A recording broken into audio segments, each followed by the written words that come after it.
Chicago here. It's an easier way to ask the question. Anybody from Chicago? So you got two. Okay, because usually it's next to nobody. But for the majority of you who aren't from Chicago, east of Lakeshore Drive is designated as public space. It's pretty much all parks. There are some exceptions down on the south side. We've got, why did I just say convention center down there. The marble was at risk of falling off, crumbling. So they decided that they needed to, for reliability's sake, they had to reclad the entire building in granite, a more stable structure due to the freeze-thaw cycle here in Chicago.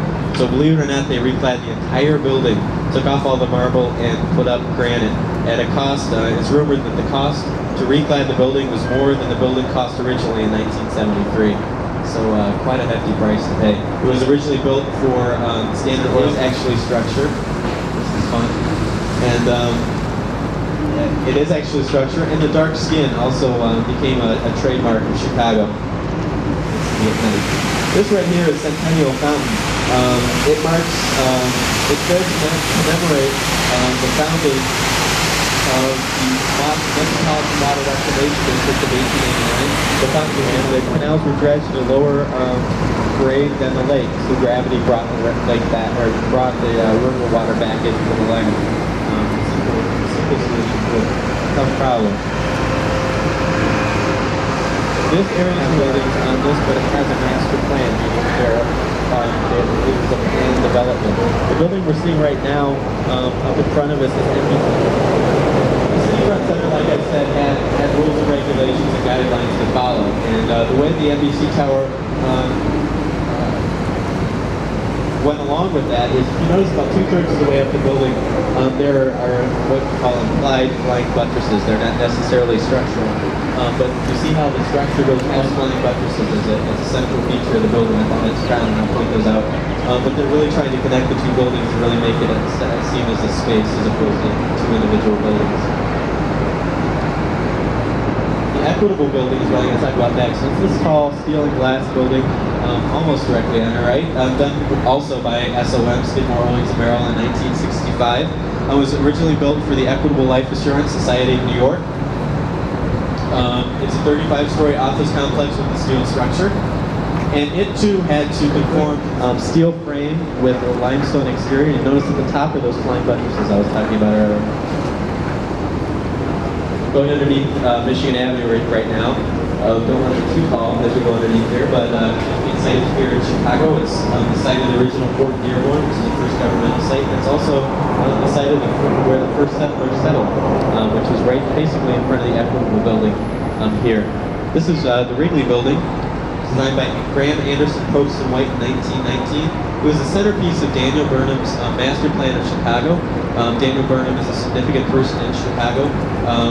He developed a plan for Chicago. Part of it was realized, much of it was not, but it really influenced much of the building here in Chicago.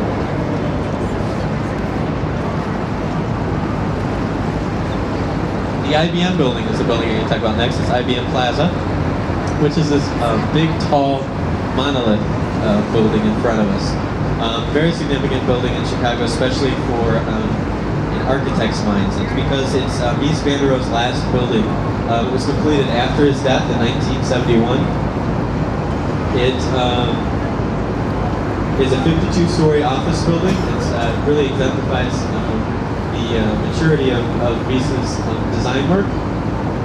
Mies van der Rohe, like I mentioned before, in the first project, he was the teacher of Shipwright and Heinrich, which is on the south side of Chicago, right across from Comiskey Park, and is now known as Illinois Institute of Technology, which is where I just finished my first year of graduate school. But this is his last building. And it's nice to see Mies's IBM Plaza next to Marina City. Very, very different building. You couldn't really describe the building. Upon its completion, it was the tallest reinforced concrete structure in the world. It's known not only for its innovative design, but also for the engineering that had to take place in order for it to work out. Bertrand Goldberg and Associates was one of the early architects that tried to re-engage the river, to reintroduce the river into its inhabitants. Not with, I mean, obviously with the marina underneath, but less obvious with the balconies overlooking, with its organic shape, which really reflects the organic nature of the river, and also with its restaurants and other facilities looking over the river. It also now has the House of Blues, or what that's worth. In 1955, the city of Chicago purchased the building from Reed Burdick and Company, who was a wholesale food operator, and bought it from them and are using it as city offices, and it's currently being used for traffic court, amongst other things.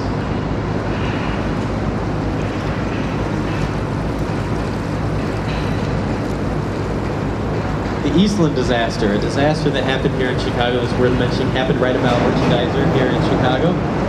But 1923 was about the time when financial troubles hit in the United States, and he was forced to sell it. He sold it to no other than Joseph Kennedy, and to this day it's one of the Kennedy estate's largest holdings.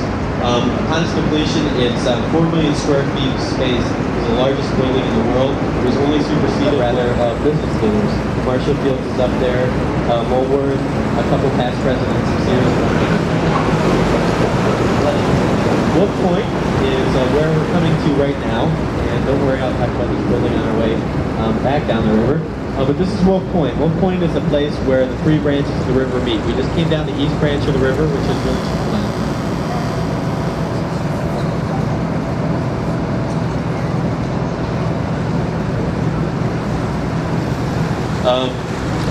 But up north, they're doing a lot of conversions into apartment complexes and condominiums. Then we'll go back down south, and down south is really known for its density of skyscrapers, its incredibly high land values, and also it's currently a Citibank corporate headquarters. The quote that I like to read from the architects, it says, "The building evokes the spatial grandeur of the 18th century. Morton International is the next building I can talk about this directly in front of it. It's the one with the clock tower up on top. And that clock tower itself has some significance because it's the tallest clock tower in the world. Morton International was built right across the river from the original Morton International building. It's a steel and glass building designed by Perkins and Will in 1988. It's a mixed-use complex also, but it's also built on air rights. This is what I was talking about earlier when I kept mentioning that we're going to talk about the train system. Trains are very important here in Chicago. We don't really see them other than the L, which goes overhead. And the reason for that is it goes underneath the buildings. You notice the train tracks here along the river here, and then they disappear. And they disappear because they're underneath the buildings.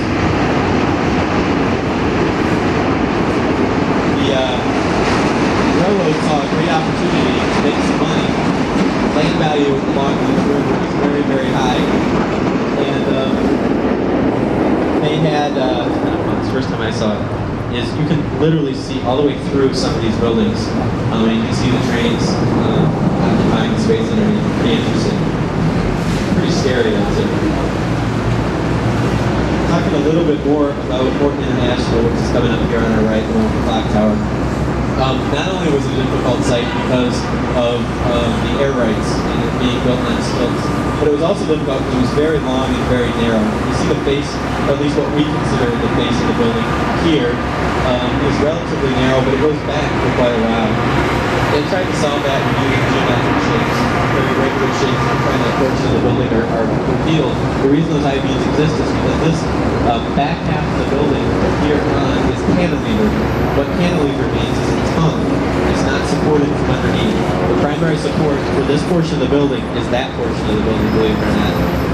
And as we come back down the river, when we turn around and come back up, you'll get a good view of the structural trussing that takes place on the roof. And it's completely exposed and it's really it's a nice architectural detail. That's a glimpse of it here. But that allows that side of the building to be hung.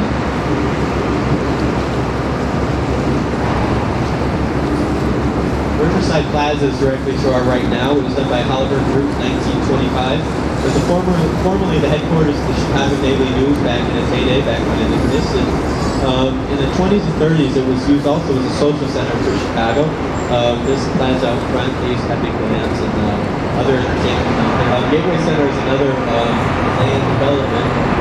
It's 5 buildings. It's not just one. It starts here and ends 5 buildings down. I'll talk about each one of them just briefly. Done by SOM, Skidmore, Owings, Maryland, 1963. These first 2 buildings are twins. This is Gateway 1, and Gateway 2 is just past Monroe Street. They're 20-story office towers that are steel frame with the glass cladding around the windows on this.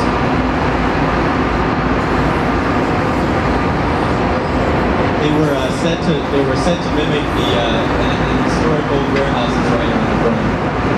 Buffalo Brothers Warehouse. This lighter colored building is Gateway 3. It's probably the most differentiated of the 5 Gateway buildings, simply from a material standpoint. It's the only one that's not exposed steel. However, it does have the same structure, which is it's a steel structure in Hancock. It's also similar to Morton International in the sense that the front of the building is cantilevered. You notice there's no columns in these front corners or on the front at all.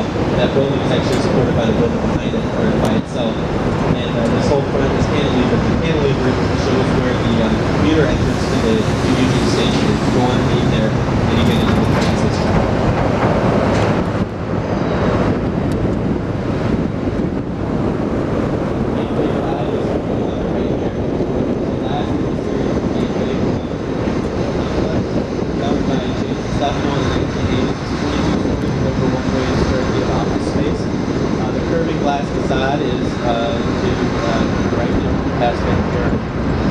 Done by Graham Anderson Folks in White in 1921. Once again, the same people who did Merchandise Mart and the building among many others. And the Chicago crew become the mail all that business. And that's why this building was built. It's since been outdated. The new post office is right across the street. And if I remember, we'll be able to see it, just the corner of it as we pass up here. Another interesting feature is this road that we're about to go underneath is Congress. It's the beginning of beyond the building is where the Eisenhower Expressway begins, which is the expressway that connects Chicago to the west suburbs. You're not going to be able to hear this.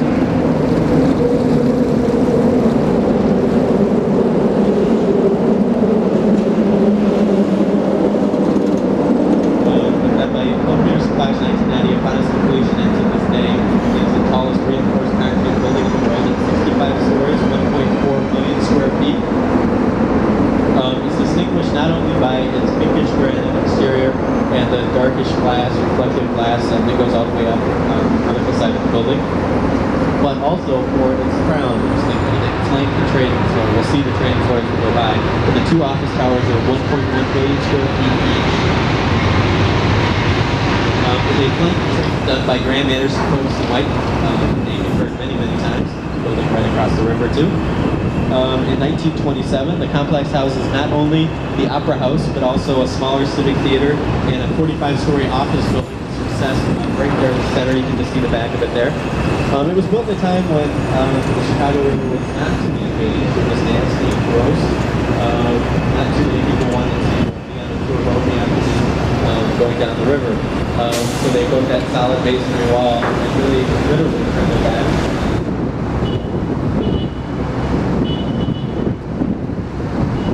A little bit about it though. It was done by Cone Peterson Fox, the same people who did the Brooks College concrete building we talked about earlier near the Sears Tower. In 1979. It's a mixed-use building as well. It's got offices. We got a hotel in there. But you notice this space is completely different. The architect was really interested in the grid of Chicago. Most architects, that's not where they start in a lot of taller buildings. Chicago is known as a gridded city, meaning its streets form a grid. It's a very regular grid here in Chicago with the street system. And then this side is reflecting not the grid but the river, the curve of the river, and who resides within.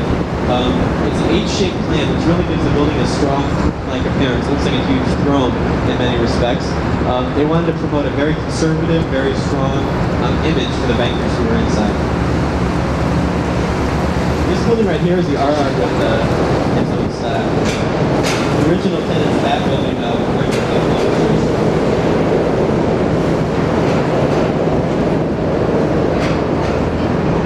much like the LaSalle Wacker building, which I just talked about, that looked like the throne. The Leo Burnett building is trying to do much the same, in the sense that it's trying to reflect who lives there, I guess is the simple way to say it. Leo Burnett is a conservative, or known as a conservative architecture firm. I said last too. Not an architecture firm, an advertising firm, big here in Chicago. They want to promote a strong conservative image. They do that with the Grey Granite. They also do it with the classical references, at least classical in terms of skyscraper. A lot of Louis Sullivan detail. Louis Sullivan was an early skyscraper pioneer here in Chicago. And he invented what was called the Chicago window.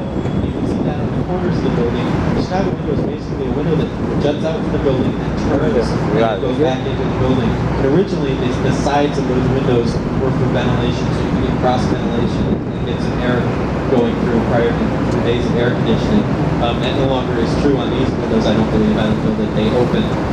But it's just an idea that they're trying to go back to the past to show the solidity and the strong conservative image that they wanted to promote. Next building I can talk about is the Jewelers Building, which is going to pop up directly on the right.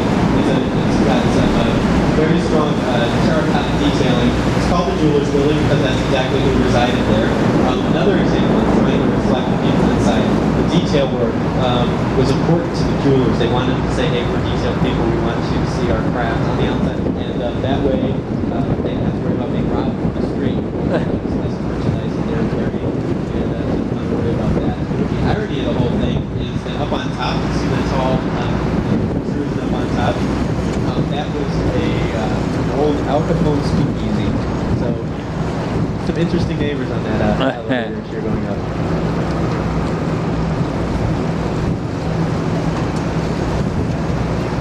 London Guarantee and Accident Building, the next one I got to talk about real quick.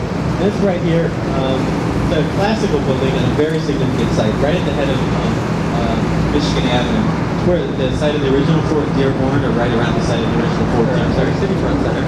On the right is Illinois Center. It's developed in much in the same vein.